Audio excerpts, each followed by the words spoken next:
Traffic విధులు నిర్వహిస్తున్న constable పై దాడి చేసిన వ్యక్తిని స్థానికులు పట్టుకుని పోలీసులకు అప్పగించారు. ఈ ఘటన రాచకొండ కమిషనరేట్లోని సరూర్ నగర్ పోలీస్ స్టేషన్ పరిధిలో కొత్తకోట చౌరస్తా వద్ద చోటు చేసుకుంది. విధుల్లో ఉన్న ట్రాఫిక్ కానిస్టేబుల్ అప్పారావుపై వాహనదారుడు భరత్ రాయ్తో దాడి చేశాడు.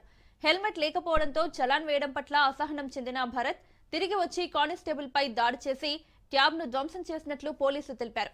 నిందితుడు భరత్ పై కేసు నమోదు చేసి రిమాండ్కు తరలించినట్లు సరూర్ నగర్ పోలీసులు తెలిపారు.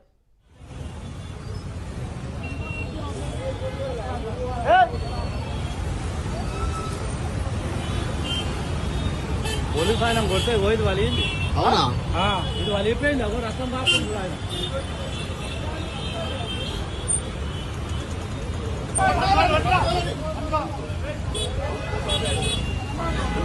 వదిలే వస్తాడు ఆయన అడిగిపోతాడు ఉండు. ట్రాఫిక్ విధులు నిర్వహిస్తున్న కానిస్టేబుల్ పై దాడి చేసిన వ్యక్తిని స్థానికులు పట్టుకుని పోలీసులకు అప్పగించారు. ఈ ఘటన రాచకొండ కమిషనరేట్లోని సరూర్ నగర్ పోలీస్ స్టేషన్ పరిధిలో కొత్తకోట చౌరస్తా వద్ద చోటు చేసుకుంది. విధుల్లో ఉన్న ట్రాఫిక్ కానిస్టేబుల్ అప్పారావుపై వాహనదారుడు భరత్ రాయ్తో దాడి చేశాడు. హెల్మెట్ లేకపోవడంతో చలాన్ వేయడం పట్ల అసహనం చెందిన భరత్ తిరిగి వచ్చి కానిస్టేబుల్ పై దాడి చేసి ట్యాబ్ను ధ్వంసం చేసినట్లు పోలీసులు తెలిపారు. నిందితుడు భరత్ పై కేసు నమోదు చేసి రిమాండ్కు తరలించినట్లు సరూర్ నగర్ పోలీసులు తెలిపారు.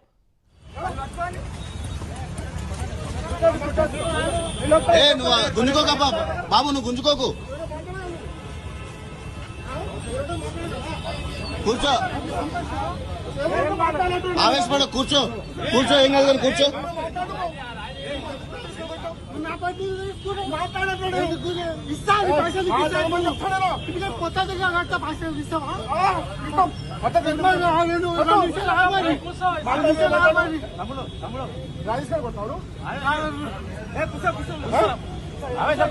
రైస్ కొట్టాను ఏమనుకుంటాను మసుకో భయం వస్తాయా నీకు? ఒక యూనిఫామ్ చేస్తున్నప్పుడు యూనిఫామ్ తో ఉన్నప్పుడు ఎట్లా వేస్తాను, ఎట్లా కొడతాను, ఏం చేస్తాను? అడిగి మనిషి వాను జంగల్లో ఉన్నావాను, మాట మద్దతు ఏం లేదా? సంస్కారంగా మాట్లాడితే ఇదే అంశానికి సంబంధించి మరిన్ని అప్డేట్స్ మా ప్రతినిధి పవన్ అందిస్తారు. పవన్, పోలీస్ కానిస్టేబుల్ పై భరత్ అనే యువకుడు దాడి చేసినట్లు తెలుస్తోంది. డీటెయిల్స్ ఏంటి?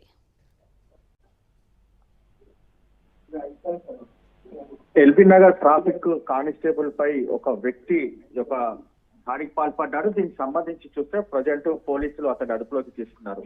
అయితే రాచకొండ కమిషనరేట్ లో ఎల్బీ నగర్ చౌరస్తా వద్ద విధులు నిర్వహిస్తున్న కొత్తపేట చౌరస్తా వద్ద ఒక ట్రాఫిక్ కానిస్టేబుల్ అప్పారావు పైన ద్విచక్ర వాహనదారుడు భరత్ అనే ఒక వ్యక్తి యొక్క రాయితో దాడి కూడా పాల్పడ్డారు. దీంతో అతనికి తీవ్ర గాయాలయ్యాయి. అయితే అతను హెల్మెట్ పెట్టుకోకుండా వెళ్తున్న క్రమంలో కానిస్టేబుల్ ఒక ఫోటో తీశారు చాలాకి సంబంధించి. అయితే 15 నిమిషాల తర్వాత వచ్చి ఒక పోలీస్ పైన ఎవరైతే ఫోటో తీశారో అతని పైన రాయితో దాడి చేశారు. అంతేకాకుండా పోలీస్ సంబంధించిన ల్యాప్టాప్ ఏదైతే ఉందో దానికి సంబంధించి పూర్తిగా ధ్వంసం చేశారు.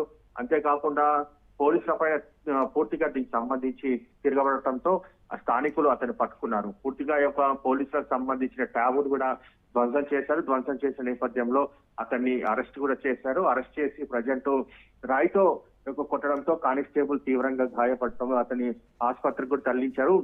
అయితే నిందితుడు ఎవరైతే భరత్ అనే వ్యక్తి ఉన్నారో అతన్ని పైన కేసు కూడా నమోదు చేశారు. నమోదు చేసి రిమాండ్ కూడా తరలించారు. మొత్తానికి విధులు నిర్వహిస్తున్న దీనికి సంబంధించి కానిస్టేబుల్ పైన దాడికి పాల్పడడం పట్ల పోలీసులు అతని పైన చాలా కఠినంగా శిక్షను కూడా అమలు చేస్తామని కూడా చెప్తున్న పరిస్థితి అనిపిస్తుంది. హెల్మెట్ లేకపోవడంతో చాలన్ వేయడం తప్ప అనేది మాత్రం పోలీసులు చెప్తున్న వర్షన్. ఎందుకంటే అతను హెల్మెట్ లేకపోవడంతోనే ఫోటో చాలన్ వేశారు. కాబట్టి అతను తిరిగి వచ్చి 15 నిమిషాల తర్వాత దాడికి పాల్పడ్డారు అనేది మాత్రం ప్రధానంగా దీనికి సంబంధించి ఇటు పోలీసులతో పాటు ప్రత్యక్ష సాక్షులు కూడా చెప్తున్న పరిస్థితి కూడా కనిపిస్తుంది. మొత్తానికి అతన్ని రిమాండ్ కూడా తరలించారు. Right Pavan, thank you.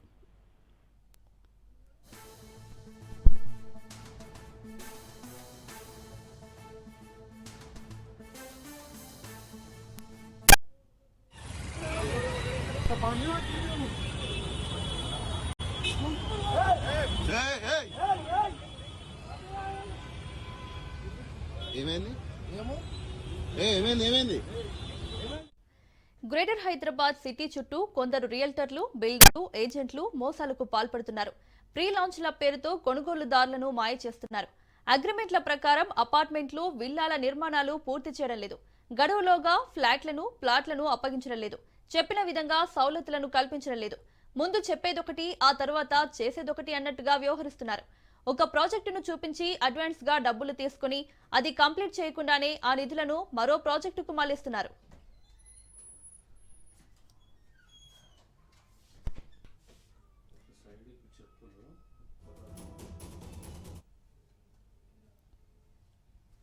బ్యాంకుల్లో లోన్లు తీసుకుని అపార్ట్మెంట్లలో ఫ్లాట్లు, విల్లాలు కొనుగోలు చేసినోళ్లేమో అవి తమ చేతికి అందక సొంతింటికి కల నెరవేరక ఆవేదన చెందుతున్నారు. తాజాగా అలాంటి సంఘటనే హైదరాబాద్ బాచ్పల్లిలో వెలుగులోకి వచ్చింది. బాచ్పల్లి పోలీస్ స్టేషన్ పరిధిలోని వాసవి అర్బన్ అపార్ట్మెంట్ ముందు ఆ అపార్ట్మెంట్లో ఫ్లాట్లుకున్న పబ్లిక్ ధర్నా చేశారు.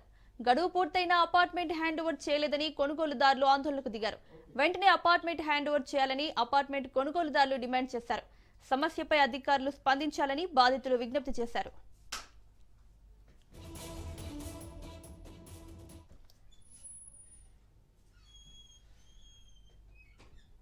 ఇదే అంశానికి సంబంధించి మరిన్ని అప్డేట్స్ మా ప్రతినిధి రత్న అందిస్తారు. రత్న, వాసవిలో ఇప్పటికే పెట్టుబడులు పెట్టినటువంటి ఎవరైతే కస్టమర్లు ఉన్నారో వాళ్ళందరూ కూడా బాచుపల్లి వాసవి అర్బన్ డెవలప్మెంట్ వద్ద ఆందోళన చేస్తూ ఉన్నారు. గత కొంతకాలం నుంచి ఫ్లాట్లను నిర్మించి ఇస్తామంటూ కూడా తమ దగ్గర నుంచి 80%, 90% వరకు కూడా డబ్బులు వసూలు చేసి ఇప్పటి వరకు కూడా నిర్మాణంలో ఉన్నటువంటి ఫ్లాట్లను తమకు హ్యాండ్ ఓవర్ చేయలేదన్న ఉద్దేశంతో వాళ్ళు ఈ ఆందోళనకు దిగటం జరిగింది. అయితే వాసవికి సంబంధించి ప్రస్తుతం బాచుపల్లిలో వాసవి అర్బన్ డెవలప్మెంట్ పేరుతో ఒక రియల్ ఎస్టేట్కు సంబంధించినటువంటి ఒక కంపెనీ ఏదైతే ప్రస్తుతం అత్యంత ప్రముఖంగా పేరుగాంచినటువంటి యొక్క కంపెనీ ఏదైతే ఉందో అపార్ట్మెంట్లను కట్టి కస్టమర్లకు అందిస్తూ ఉంటారు. ఈ క్రమంలోనే బాచుపల్లిలో సైతం అపార్ట్మెంట్స్ను బిల్డ్ చేయడం జరుగుతుంది. 2021లో ఇక్కడ ఫ్రీలాన్స్ పేరుతో అందరి దగ్గర డబ్బులను వసూలు చేశారు. ఫస్ట్ 2021లో అందరి దగ్గర డబ్బులు తీసుకొని 2023లోనే అపార్ట్మెంట్స్లను, ఫ్లాట్లను తమకు రిటర్న్ చేస్తాం, ఫ్లాట్లను హ్యాండ్ ఓవర్ చేస్తామని హామీ ఇవ్వడం జరిగింది. 2023 వరకు కూడా మొదట 30%, తర్వాత 50%, తర్వాత 70-80%, అంటే 2023 నాటికే 90% వరకు డబ్బులను కూడా ఆ ఫ్లాట్లకు సంబంధించి వాసవి నిర్వాహకులు వసూలు చేశారు. వసూలు చేసిన తర్వాత 2023లో తమకు ఫ్లాట్లను ఎప్పుడు అప్పగిస్తారు అనే విషయాన్ని గట్టిగా నిలదీసినప్పుడు 2024లో ఇస్తాము అనే విషయాన్ని తెలియజేయడం జరిగింది. ఇక 2024లో మరొకసారి కస్టమర్లందరూ అడిగినప్పుడు 2025 ఆగస్టు నాటికి తమకు ఫ్లాట్లు అప్పచెబుతాము మీ అందరికీ అనే విషయాన్ని తెలియజేసినప్పుడు ఆగస్టు కూడా వచ్చే వరకు 2025 ఆగస్టు కూడా వచ్చిన తర్వాత మరొకసారి అడగడంతో డిసెంబర్ నాటికి పూర్తయిపోతుంది, డిసెంబర్ నాటికి హ్యాండ్ ఓవర్ చేస్తామనేటువంటి విషయాన్ని తెలియజేశారు.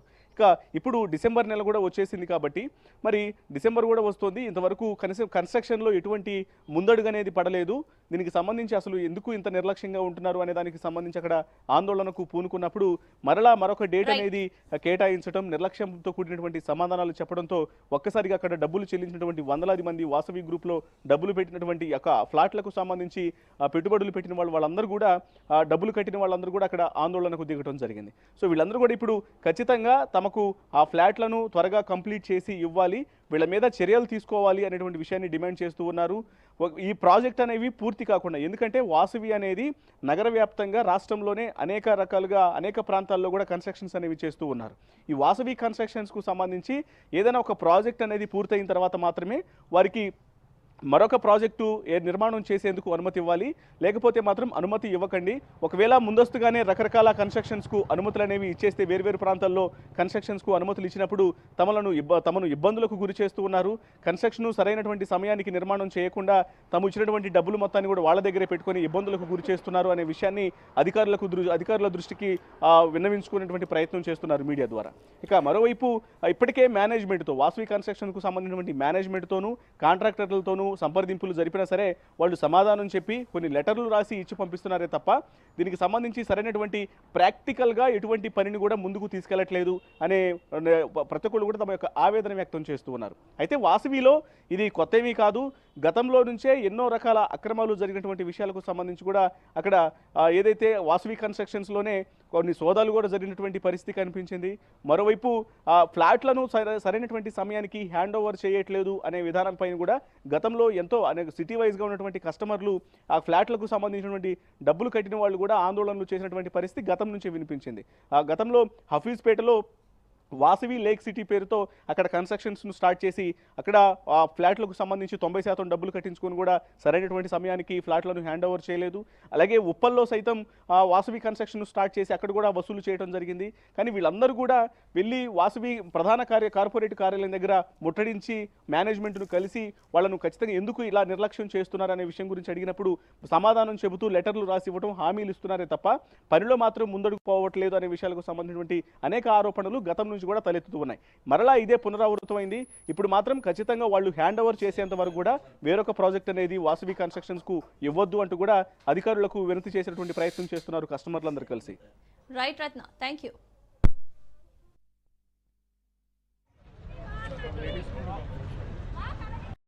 సరస్వతి నిలయంలో జాతీయ జెండాకు అవమానం, మున్సిపల్ హైస్కూల్లో మూలన పడ్డ జాతీయ జెండా. కడప జిల్లా ప్రొద్దుటూరులో ఘటన. 3 రోజుల క్రితం పాఠశాలలో విద్యార్థులకు ఫుడ్ పాయిజన్ అయింది. విద్యార్థుల ఆరోగ్య పరిస్థితిని పరీక్షించేందుకు హైస్కూల్కు చేరుకున్న వైద్య సిబ్బంది.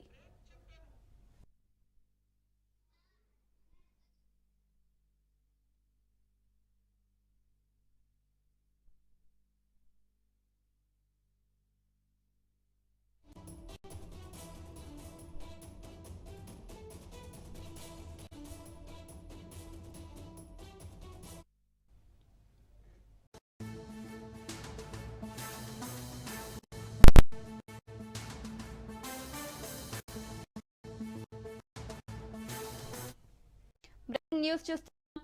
సరస్వతి నిలయంలో జాతీయ జెండాకు అవమానం జరిగింది. మున్సిపల్ హై స్కూల్ జాతీయ జెండా పడింది.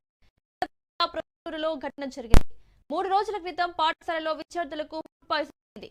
విద్యార్థుల పరిస్థితి వైద్య సిబ్బంది చేరుకున్నారు. ఆ క్రమంలో మీడియా కంటపడింది. ప్రధానోపాధ్యాయుడిని ప్రశ్నిస్తే సమాధానం చెప్పారు. అది పాత జెండా అని చెప్పుకొచ్చారు. కొత్త జెండాను భద్రం చేశామని వివరణ ఇచ్చారు. ఉపాధ్యాయులపై చర్యలకు విద్యార్థి సంఘాలు డిమాండ్ చేస్తున్నాయి.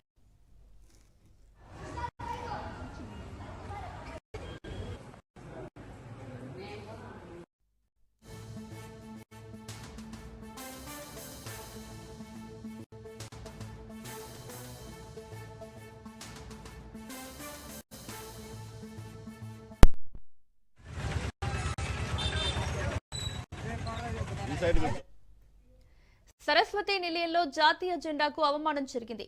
మున్సిపల్ హై స్కూల్లో జాతీయ జెండా మూలన పడింది. కడప జిల్లా ప్రొద్దుటూరులో ఘటన జరిగింది. 3 రోజుల క్రితం పాఠశాలలో విద్యార్థులకు ఫుడ్ పాయిజన్ అయింది. విద్యార్థుల ఆరోగ్య పరిస్థితిని పరీక్షించేందుకు హై స్కూల్కు వైద్య సిబ్బంది చేరుకున్నారు. ఆ క్రమంలో మువ్వన్నెల పతాకం మీడియా కంటపడింది. ప్రధానోపాధ్యాయుడిని ప్రశ్నిస్తే పొంతనలేని సమాధానం చెప్పారు. అది పాత జెండా అని చెప్పుకొచ్చారు. కొత్త జెండాను భద్రం చేశామని వివరణ ఇచ్చారు. ప్రధానోపాధ్యాయుడిపై చర్యలకు విద్యార్థి సంఘాలు డిమాండ్ చేస్తున్నాయి. ఇదే అంశానికి సంబంధించి మరిన్ని అప్డేట్స్ మా ప్రతినిధి హుసేన్ అందిస్తారు. Hussain. Okay, thank you Mounika. నేటి తరం విద్యార్థుల్లో జాతీయతా భావాన్ని పెంపొందించి అదే దేశభక్తిని నరనరాన పెంపొందించాల్సినటువంటి ఉపాధ్యాయులు జాతీయ పతాకానికి తీరని అవమానపరుస్తున్నారు. పింగళి వెంకయ్య రూపొందించినటువంటి ఈ 3 రంగుల జెండాలో దేశ సమగ్రత, సార్వభౌమాధికారం వంటి ఎన్నో అంశాలు ఇమిడిపోయి ఉంటాయి. 3 రంగులతో పాటు మధ్యలో ఉన్నటువంటి అశోక చక్రం ఆనాడు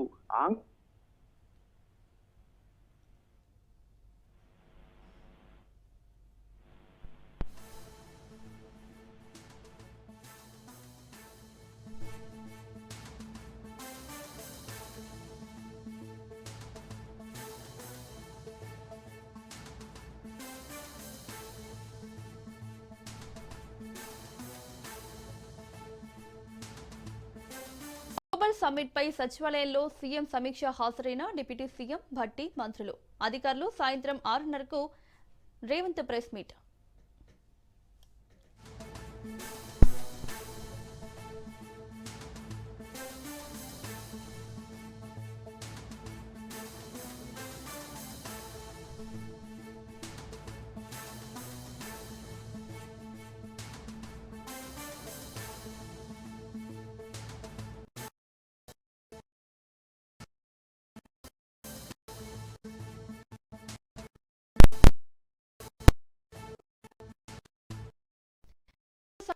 సచివాలయంలో సీఎం సమీక్ష జరుగుతోంది. డిప్యూటీ సీఎం భట్టి, మంత్రులు, అధికారులు హాజరయ్యారు. సాయంత్రం 6:30 సీఎం ప్రెస్ మీట్ నిర్వహించారు. డిసెంబర్ 8, 9 తేదీల్లో ఫ్యూచర్ సిటీలో తెలంగాణ గ్లోబల్ సమ్మిట్ జరగనుంది. ఇండియన్ స్కూల్ ఆఫ్ బిజినెస్ రూపొందించిన ప్రెజెంటేషన్ పరిశీలించనున్నారు. తెలంగాణ రైసింగ్ 2047 విజన్ డాక్యుమెంట్ రూపకల్పనపై సమీక్ష అనంతరం సీఎం మీడియా సమావేశం నిర్వహించనున్నారు.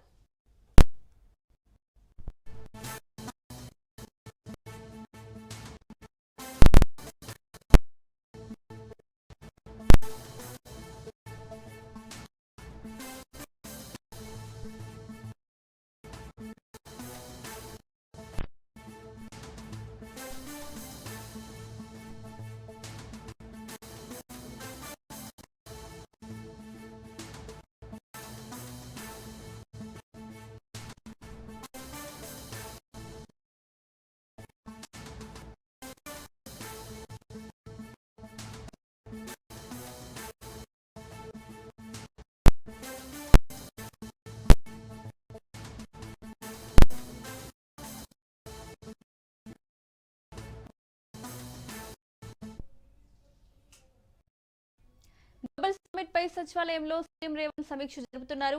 సమావేశానికి డిప్యూటీ సీఎం భట్టి, మంత్రులు, అధికారులు హాజరయ్యారు. సాయంత్రం 6:30 సీఎం రేవంత్ ప్రెస్ మీట్ నిర్వహించనున్నారు. ఇదే అంశానికి సంబంధించి మరిన్ని అప్డేట్స్ ప్రతినిధి సునీల్ లైవ్ లో అందిస్తారు. సునీల్, తెలంగాణ రాష్ట్ర ప్రభుత్వం ఎంతో ప్రతిష్టాత్మకంగా నిర్వహిస్తున్నటువంటి గ్లోబల్ సమ్మిట్ పై ఈరోజు తెలంగాణ ముఖ్యమంత్రి రేవంత్ రెడ్డి మంత్రులతో సమీక్షా సమావేశం నిర్వహిస్తున్నారు. ఈరోజు ఫైనల్ స్టేజ్, ఎందుకంటే ఇప్పటికే మనం చూసాం వివిధ శాఖల మంత్రులతో సమీక్షా సమావేశాలు నిర్వహించి వారికి సంబంధించినటువంటి అన్ని విభాగాలకు సంబంధించినటువంటి డేటాను సీఎం ముఖ్యమంత్రి రేవంత్ రెడ్డి సేకరించిన పరిస్థితి కనబడుతుంది. దానిపై పూర్తిగా అధ్యయనం చేసిన తర్వాత ఈరోజు మరొకసారి మంత్రులతో ఫైనలింగ్ చేసి దానికి సంబంధించినటువంటి విధి విధానాలను ఖరారు చేసే అవకాశం ఉంది. ఇందులో భాగంగానే డిసెంబర్ 8, 9 తేదీల్లో గ్లోబల్ సమ్మిట్ కార్యక్రమానికి తెలంగాణ రాష్ట్ర ప్రభుత్వం శ్రీకారం చుట్టింది. ముఖ్యంగా global summit vision document 2047 3 trillions ఎకానమీని చేరుకునే లక్ష్యంగా నిర్వహిస్తున్నటువంటి ఈ యొక్క విజన్ డాక్యుమెంట్ సంబంధించిన దానిపై కూడా ముఖ్యమంత్రి రేవంత్ రెడ్డి ప్రజెంటేషన్ ఇస్తున్నారు. వాళ్ళందరికీ సంబంధించినటువంటి ఎస్ఐబి అధికారులతో పవర్ ప్లాంట్ ప్రజెంటేషన్ ఎక్కడెక్కడ అధికారులు రావాలి, ఎట్లా రిసీవ్ చేసుకోవాలి, దాదాపు అన్ని దేశాల నుంచి కూడా వివిధ గ్లోబల్ సమ్మిట్ నేపథ్యంలో వారికి ఎక్కడ కూడా లోటుపాట్లు అందరికీ శాఖ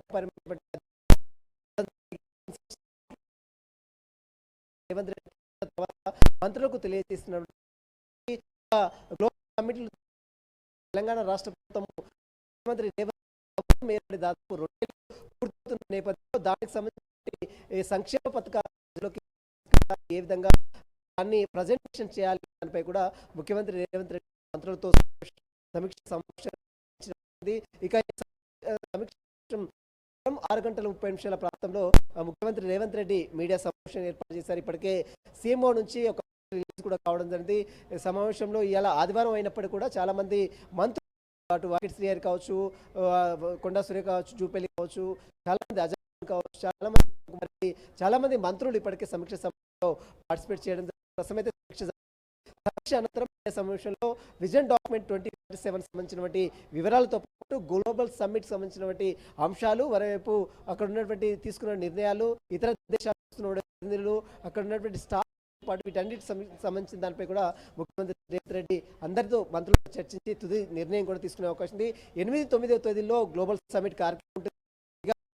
సమ్మిట్ కంప్లీట్ అయిన తర్వాత 9, 10 నుంచి 13 వరకు 10 నుంచి 12 వరకు సాధారణ ప్రజలు చూసేందుకు అవకాశం కల్పిస్తుంది. వరకు 13వ తారీఖు ఉప్పల్ స్టేడియంలో ఒక ఫుట్బాల్ ఈవెంట్ కూడా ఫ్రెండ్లీ ఈవెంట్ ని చేస్తే అందులో నేరుగా జెర్సీ వేసుకున్న రెడ్డితో పాటు ఫుట్బాల్ స్టార్ మెస్సీ ఉన్నటువంటి మెస్సీ కూడా ఇండియా కూడా హైదరాబాద్ కు వస్తున్నాడు. అతను రేవంత్ రెడ్డి ఫ్రెండ్లీ కూడా ఉప్పల్ స్టేడియం వేదికగా జరుగుతుంది. ఇదంతా కూడా వీటికి సంబంధించినటువంటి నిర్ణయాలు మొత్తం ఈరోజు మంత్రులతో చర్చించి ఒక నిర్ణయం కూడా తీసుకునే అవకాశం ఉంది. ఇప్పటికే ఎస్ఐబి నుంచి పవర్ పాయింట్ ప్రజెంటేషన్ తీసుకున్నాడు ముఖ్యమంత్రి రేవంత్ రెడ్డి.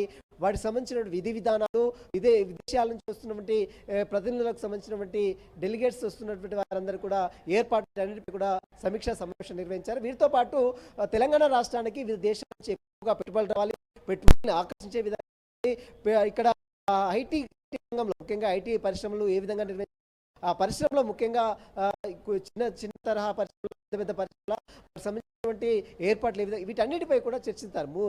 మిలియన్ ఎకానమీ లక్ష్యంగా చేరుకునే విధంగా 24/7 విజన్ డాక్యుమెంట్స్ ని ఒకటి రూపొందించడం సంబంధించిన డాక్యుమెంట్ ఆవిష్కరణ. దీంతో పాటు గ్లోబల్ సమిట్ రేవంత్ రెడ్డి సమీక్షా సమావేశం నిర్వహించారు. ఇప్పటికే కమాండ్ కంట్రోల్ ప్రతిరోజు కూడా ముఖ్యమంత్రి రేవంత్ రెడ్డి అందరి మంత్రులతో, వివిధ శాఖ మంత్రులతో రోజు ప్రతిరోజు కూడా ఒక్కొక్క సమావేశం ఒక్కొక్క మంత్రులతో, ఇద్దరు ముగ్గురు మంత్రులతో సమీక్ష సమావేశం నిర్వహించారు. గ్లోబల్ సమ్మిట్ సంబంధించినటువంటి అన్ని అంశాలు, అక్కడ హెలికాప్టర్లు ఏ విధంగా యూజ్ చేసుకోవాలి, డ్రోన్ కెమెరాలు ఏ విధంగా యూజ్ చేసుకోవాలి, విదేశీ డెలిగేట్స్ని ఏ విధంగా వెల్కమ్ చెప్పాలి, ఏ విధంగా వారికి అకామిడేషన్ ఏర్పాటు చేయాలనే దానిపై కూడా పెద్ద ఎత్తున సమీక్షలు సమావేశాలు నిర్వహించారు. ఇందులో భాగంగానే ఈరోజు ఫైనల్ హీరింగ్ అంటే చివరి దశ ఈ యొక్క సమావేశం చివరిలో పూర్తిగా అన్ని ఇప్పటి వరకు జరిగినటువంటి సమీక్షలలో తీసుకున్న నిర్ణయాలు, వాటికి అమలుకు సంబంధించినటువంటి విధి విధానాలు సంబంధించిన అంశాలన్నిటిపై కూడా ఈరోజు ముఖ్యమంత్రి రేవంత్ రెడ్డి అందరి అధికారులతో సమీక్ష సమావేశం నిర్వహించారు. మరి కాసేపులోనే విజన్ డాక్యుమెంట్ 2047తో పాటు గ్లోబల్ సమ్మిట్ సంబంధించిన అన్ని అంశాలపై కూడా ముఖ్యమంత్రి రేవంత్ రెడ్డి మీడియా సమావేశంలో అన్ని వివరాలు కూడా తెలియజేసే అవకాశం ఉంది. Right Sunil, thank you.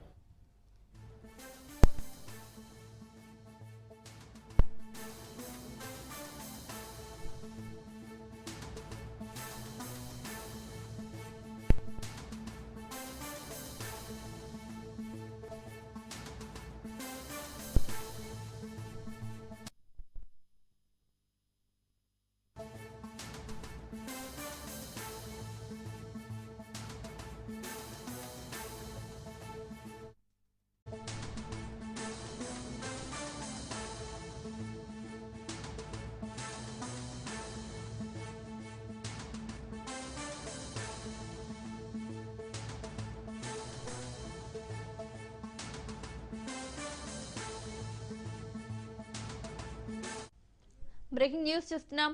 మొన్నటి వరకు మొంతా తుఫాన్ ఏపీని అతలాకుతలం చేస్తే ఇప్పుడు దిత్వా తుఫాన్ దూసుకొస్తుంది.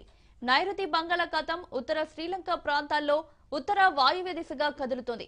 తుఫాన్ ప్రస్తుతానికి పుదుచ్చేరికి ఆగ్నేయంగా 150 కిలోమీటర్లు, చెన్నైకి 250 కిలోమీటర్ల దూరంలో కేంద్రీకృతమై ఉందని వాతావరణ శాఖ అధికారులు తెలిపారు. ఈ క్రమంలోనే నెల్లూరు, తిరుపతి, చిత్తూరు జిల్లాలకు ఆరెంజ్ అలర్ట్ జారీ చేశారు. మత్స్యకారులు వేటకు వెళ్లవద్దని హెచ్చరికలు జారీ అయ్యాయి. ప్రజలు అప్రమత్తంగా ఉండాలి. రాబోయే 3 గంటల్లో నెల్లూరు, తిరుపతి జిల్లాల్లో భారీ వర్షాలు కురిసే అవకాశం ఉందని అధికారులు తెలిపారు.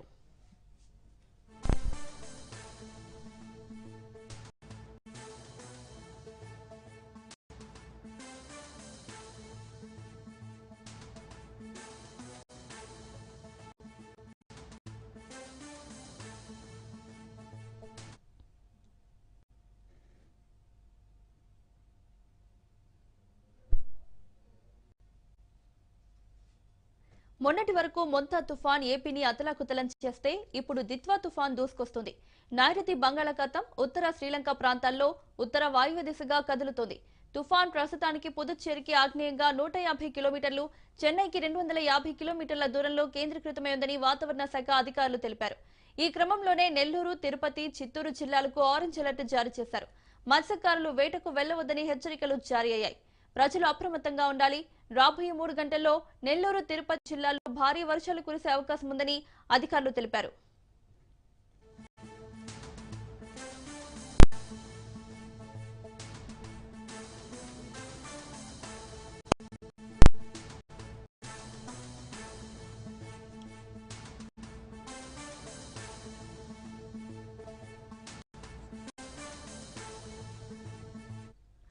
మొన్నటి వరకు మొంతా తుఫాన్ ఏపీని అతలాకుతలం చేస్తే ఇప్పుడు దిత్వా తుఫాన్ దూసుకొస్తుంది.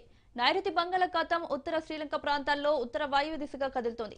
ఇదే అంశానికి సంబంధించి మరిన్ని అప్డేట్స్ మా ప్రతినిధి నందా లైవ్ లో అందిస్తారు. నందా, ఏపీకి మరో తుఫాన్ పొంచి ఉన్నట్లు తెలుస్తోంది, డీటెయిల్స్ ఏంటి? Thank you. ఏపీకి మరో తుఫాన్ అయితే పొంచి ఉన్నదనే చెప్పాలి. ఇప్పటికే ఇండియన్ మెట్రలాజికల్ డిపార్ట్మెంట్ చెప్పిన దాని ప్రకారం ఈ యొక్క ఆంధ్రప్రదేశ్ లో కొన్ని జిల్లాలకు భారీ నుండి అతి భారీ వర్షాలు పడే అవకాశం ఉన్నట్టుగా కూడా తెలియజేశారు. ముఖ్యంగా చూసుకుంటే రాయలసీమ జిల్లాలైన ఏదైతే కడప, కర్నూలు, చిత్తూరు జిల్లాలకి భారీ వర్షాలు పడే అవకాశం ఉన్నది. అలాగే ఫ్లడ్స్ వచ్చే అవకాశం కూడా చాలా వరకు ఈ 3 జిల్లాలకు ఉన్నట్టుగా చెప్పారు. అలాగే నెల్లూరు జిల్లాల వరకు కూడా ఈ యొక్క భారీ వర్షాలు పడే అవకాశం ఉన్నట్టుగా కూడా ఇప్పటికే ఐఎండీ శాఖ అయితే దీని మీద హెచ్చరికలు అయితే జారీ చేసింది. ఇప్పటికే ఎవరైతే డిజాస్టర్ మేనేజ్మెంట్ సిస్టమ్ కి సంబంధించిన మంత్రిగా ఉన్న అలాగే హోంమంత్రి వంగల్పూడి అనిత కూడా ఇప్పటికే అధికారులందరితో కూడా సమీక్షల్లో అయితే నిర్వహించారు. ముఖ్యంగా ఎటువంటి పరిస్థితుల్లో కూడా ఎక్కడ అవాంఛనీయ ఘటనలు జరగకుండా, ఆస్తి ప్రాణ నష్టాలు జరగకుండా ముందస్తు చర్యల్లో భాగంగా అన్ని రకాలుగా చర్యలు చేపట్టాలని ఇప్పటికే డిజాస్టర్ మేనేజ్మెంట్ ఐఏఎస్ గా ఉన్న కాటమనేని భాస్కర్ కి ఇప్పటికే సూచనలు కూడా చెప్పారు. ఇప్పుడు ఏ జిల్లాలపైన అయితే ఇది వర్షాభావ పరిస్థితి ఎక్కువగా ఉంటుందో వాటన్నిటి దగ్గరగా కూడా ఈ యొక్క ఎన్డీఆర్ఎఫ్, ఎస్డీఆర్ఎఫ్ బృందాలన్నీ కూడా ఇప్పటికే మోహరించడం అయితే జరిగింది. ఐఎండీ హెచ్చరికల నేపథ్యంలో ఇప్పటికే ఏదైతే కొన్ని పోర్టుల్లో ముఖ్యంగా బాపట్ల, నర్సీపట్నం, నెల్లూరు పోర్టులోకి ఇప్పటికే 2వ ప్రమాద హెచ్చరిక అయితే కూడా జారీ చేశారు. అలాగే ఆరెంజ్ అలర్ట్ కూడా ఇప్పటికే ఇవ్వడం అయితే జరిగింది. ముఖ్యంగా ఉత్తరాంధ్ర జిల్లాల్లో గంగవరం, భీములపట్నం ఈ ఎయిర్పోర్ట్లు, ఈ యొక్క పోర్టులకు కూడా ఇప్పటికే 3వ ప్రమాద హెచ్చరిక అయితే జారీ చేశారు. ఇప్పటికే విండ్ స్పీడ్ చాలా అధికంగా ఉన్న నేపథ్యంలో ముఖ్యంగా కోస్టల్ కారిడార్ జిల్లాలన్నీ ఎక్కడ నెల్లూరు నుంచి ఇటు శ్రీకాకుళం వరకు ఉన్న కోస్టల్ కారిడార్ జిల్లాలన్నిటిపైన కూడా ఈ యొక్క వర్షాభావ పరిస్థితి ఎక్కువగా ఉన్న నేపథ్యంలో అన్ని పోర్టులో కూడా 3వ నంబర్ ప్రమాద హెచ్చరికను అయితే జారీ చేశారు. ఎటువంటి అవాంఛనీయ సంఘటనలు జరగకుండా ముందస్తు చర్యల్లో భాగంగా అన్ని రకాలుగా డిపార్ట్మెంట్లు అన్ని కూడా చాలా అలర్ట్ గా ఉన్నాయని చెప్పాలి. ముఖ్యంగా ఇరిగేషన్ డిపార్ట్మెంట్ కి సంబంధించి ఇన్ఫ్లో అవుట్ఫ్లో ఎక్కువగా అంటే ఫ్లడ్స్ వచ్చే అవకాశం ఈ దిత్వా వల్ల ఉన్న నేపథ్యంలో ఇన్ఫ్లో అవుట్ఫ్లో ఎలా ఉన్నదనే దానిపైన ఇప్పటికే ఎక్కడికక్కడ ఈ మెజర్మెంట్స్ అన్ని కూడా తీసుకుంటున్నారనే చెప్పాలి. అలాగే లోతట్టు ప్రాంతాల్లో ఉన్న ప్రజలందరినీ కూడా సురక్షిత ప్రాంతాలకి తరలించే ప్రయత్నంగా ఇప్పుడు ఏదైతే నెల్లూరు, బాపట్ల, అలాగే కడప, కర్నూలు, చిత్తూరు జిల్లాలపైన కూడా అక్కడ లోతట్టు ప్రాంతాల జనాలందరినీ కూడా తరలించే ప్రయత్నం చేస్తున్నారు. అలాగే పునరావాస కేంద్రాలకి తరలించే ప్రయత్నం కూడా చేస్తున్నారు. ఇప్పటికే షోర్ లో ఉన్న ఎవరైతే మత్స్యకారులు ఉన్నారో వాళ్ళందరినీ కూడా దగ్గరలో ఉన్న ఈ యొక్క ఏదో వాటర్ రేవులకు వచ్చే విధంగా కూడా శాటిలైట్ ఫోన్స్ ద్వారా వాళ్ళకు కూడా ఎప్పటికప్పుడు సమాచారం కూడా అందిస్తున్నారు. విండ్ స్పీడ్ చాలా ఎక్కువగా ఉన్నది. ముఖ్యంగా క్యారికేల్ కి దాదాపు 450 కిలోమీటర్లు, అలాగే ఇది చెన్నై పోర్ట్ కి అయితే 350 కిలోమీటర్ దూరం ఉన్నది. అయితే గంటకి దాదాపు 7 కిలోమీటర్ల స్పీడ్ ఈ యొక్క దిత్వా తుఫాన్ నడుస్తున్న నేపథ్యంలో సమాంతరంగా ఇటు 3 రాష్ట్రాలకి కూడా ఒకేసారిగా భారీ వర్షాలు పడే అవకాశం ఉన్న నేపథ్యంలో ఇప్పటికే కొన్ని రాష్ట్రాల్లోనైతే స్కూల్స్ కూడా సెలవులు ఇచ్చేయడం అయితే జరిగింది. అయితే బాపట్ల సముద్ర తీరానికి అయితే ఎవరైతే పర్యాటకులు వస్తారో ఆ పర్యాటకులు అందరినీ కూడా బీచ్ లోకి అలౌ చేయకుండా, ఎందుకంటే ఈ యొక్క సీ యొక్క రఫ్ నేచర్ ఉన్న నేపథ్యంలో పర్యాటకులను ఎవరిని కూడా బీచ్ రోడ్ దగ్గరికి అలౌ చేయకుండా ఇప్పటికే మెరైన్ పోలీసులు అయితే భారీ బందోబస్తు ఏర్పాటు చేశారు.